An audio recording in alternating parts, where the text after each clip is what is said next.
Minister will throw more light on these issues. Thank you very much, sir. Thank you, Mani Bhuneswar Kelta ji. Honorable Ayodhya Rami Reddy ji.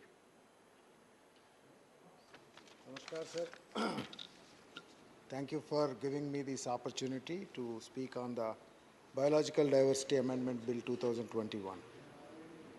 Sir, the objective of this bill is to seek to amend the Biological Diversity Act 2002 in order to fulfill Indian obligations under the Convention of Biological Diversity and Nagoya Protocol.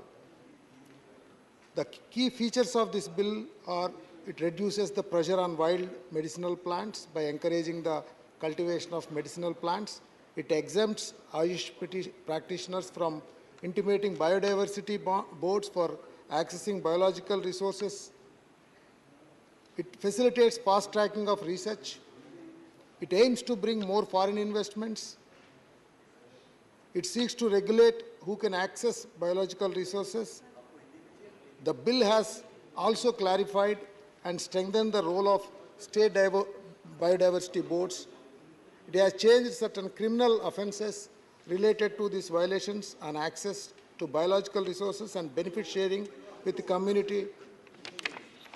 So these are all very good features, sir. And some of the positives also of this act.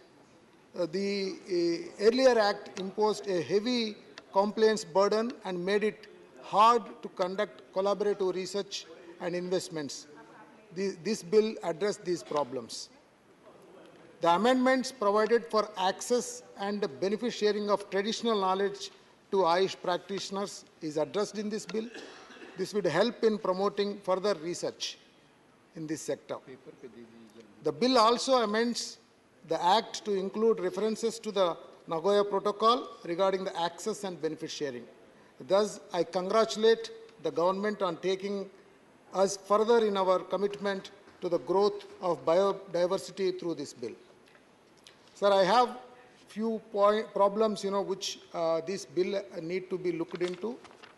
One of the issue is the bill amends the previous act to required to be taken. The approvals for benefit sharing should be in accordance with mutually agreed terms between the applicant and the concerned Biodiversity Management Committee represented by NBA. So actually, ideally, this process should include the applicant, concerned local bodies, and benefit claimers. So I want the minister to take note of this and look into it. Also on the penalties, the bill decriminalizes offences as per the initial act and replaces them with penalties. It raises the question of whether such power should be given to the government officials instead of judiciary. That's another issue. Then the negative impact on Indian industry also need to be looked into because it has to control the exploitation of Indian bioresources by foreigners. There are concerns regarding proposed exemptions. The modifications made under the bill exempt Ayush manufacturing companies from getting the approvals from NBA.